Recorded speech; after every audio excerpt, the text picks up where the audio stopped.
जिंदगी का सफर है ये कैसा So, suffer welcome everyone to the first installment of a video series that we're putting together to supplement your journey through the ancient Indian past.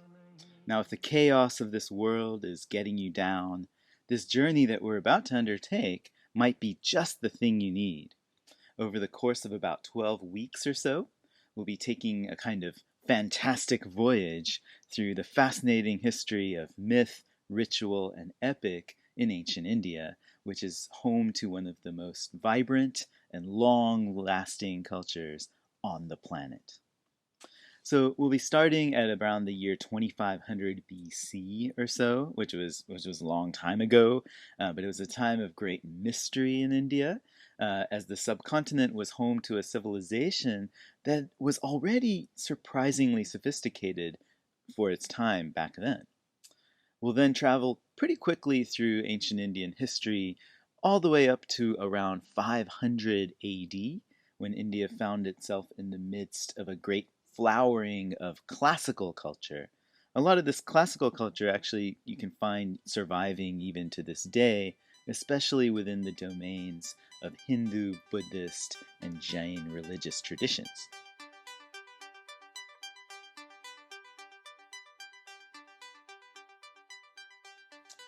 So, what kind of trip is this going to be, you ask? Well, because we're going to be going into the deep past, it's maybe a different kind of trip than you've been on in the past. It's a journey where you have to use your intellect and your imagination. So, what I'd like for us to do in this course is to imagine that we're on a train of thought. It's like those famous trains that you can take in India, except this one is made up entirely of your mind. Right? There you are sitting in your first class AC sleeper berth, all comfy and gazing out the window as the history of India flies by. Now, we're all in this train together, actually, sharing with each other what we're seeing out of our own windows. None of us can actually step outside the train and into the ancient past to find out what really was there. Instead, we have to rely on each other to make sense of what we're seeing and to figure out together what's really going on out there in the past. Now, keep in mind also that you can't afford to look away or get distracted by your iPhones or whatever, because just like if you're on an actual train, if you don't keep your eyes peeled, you're totally going to miss out on all the great scenery that's buzzing past you. So in this intro video, I just wanted to kind of say a couple of things to help us kick off this journey. The first thing is about you and me. We all have different reasons why we're on this train and what we're hoping to see outside of our windows. Along those lines, it's important to keep in mind that no one person's perspective is going to be absolutely the correct one, even mine. So we should be respectful of each other's opinions and perspectives, even if they're different from ours. Now, on the flip side, this doesn't mean that you have to kind of back down from what you think is correct. It's okay, I think, to disagree, to debate about issues and things, to understand where each of us is coming from, and then try to come to a consensus if we can.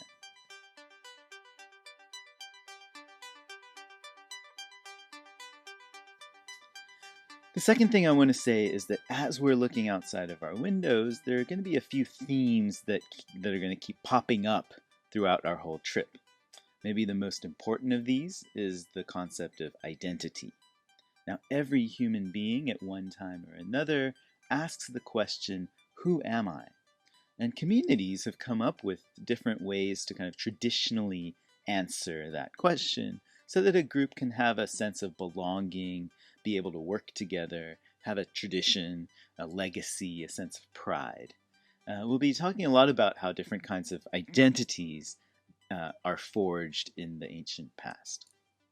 Now, hand in hand with identity actually is another notion maybe you haven't thought of so much, which is the idea of truth. You can't know who you really are unless you figure out how to figure out what is really real, right? What's true, what's false, what's real, what's fake, right? Truth is something that impacts us at every level of our lives, from plagiarism on term papers to fake news, to lying politicians on our TVs. But it's always been an issue, actually, ever since human beings began to talk to each other and tell each other things. Every civilized community is built on fundamental shared notions about what truth means to them and why it's valuable to them. And in very few places on the world has the idea of truth been as intensively discussed as it was in ancient India. Another theme to look out for is power. Power comes in many forms. Getting other people to do what you want them to do. This is political power. Commanding respect. This is social power. Being strong, defeating your enemies, overcoming challenges, achieving great things. There's also spiritual power, which is plugging into something that's much larger than yourself. We'll be looking at kind of evidence of all of these different forms of power in our journey. And I think actually as our world seems to be collapsing in the weight of its own lies, it's important for us to see where truth and power can intersect. Now, one big theme we'll be coming across is the concept of violence and its two sort of best friends, trauma and death. Death is, of course, the biggest mystery of life for all human societies. We all know that we're going to die. But most of us, myself included, wake up every day and pretend that we'll live forever. We also know that no matter what we do, we're all going to be hurt in one way or another. And unfortunately, we're going to have moments where we're forced to, whether we want to or not, forced to hurt other people. People in ancient India, as I think we'll see, came up with a number of really fascinating and important ways to deal with trauma, violence, death in their world. And just maybe through these ways, they also came up with ways to imagine a certain kind of peace.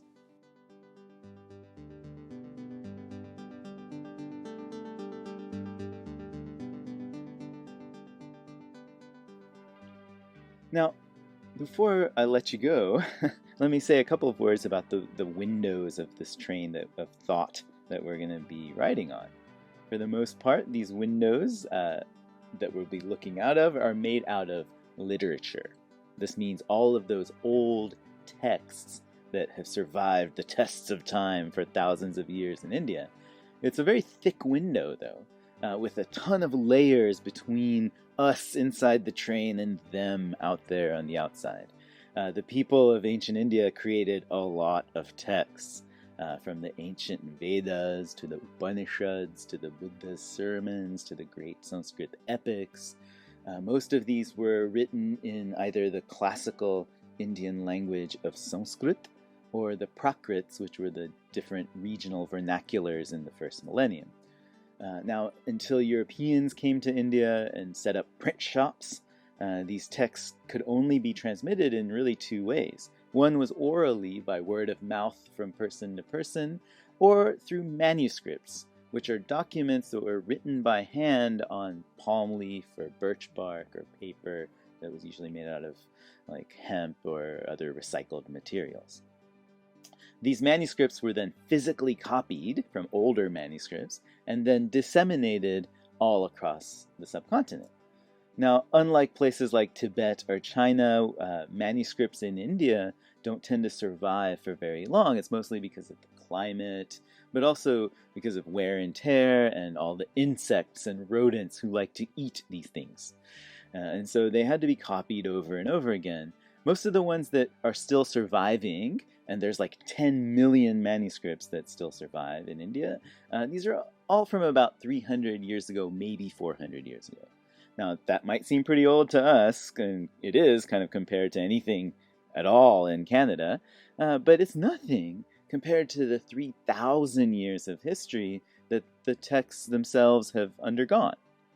Now, it means that there's a great distance between the first versions of the text that we'll be looking at and the last copies that we today actually can look at. So it means that our window of texts is really thick. And so the view that we get of the past can be kind of distorted. Now, there's another kind of window that I should mention about that which we can use to look at the ancient past, and that's made up of material culture, meaning things like archaeological ruins, old temples and monuments, physical artifacts like coins and sculptures and carvings, frescoes, pots and pans, inscriptions, graffiti, all kinds of things. I have to say we won't be really looking at a lot of these kinds of windows. We'll concentrate instead on the windows of literature.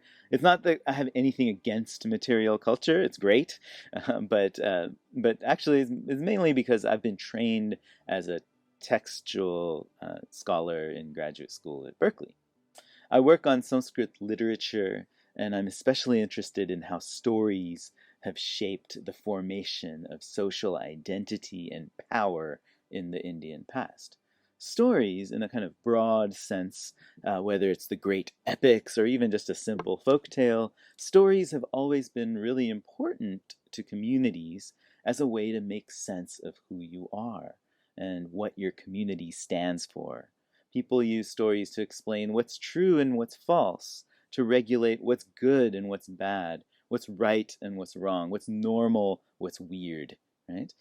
They're also used to speculate things on things you can't really find out about, like the afterlife or gods, right? But stories can also be used to challenge social regulations and norms, to think radically, to come up with new ways of living and being in the world.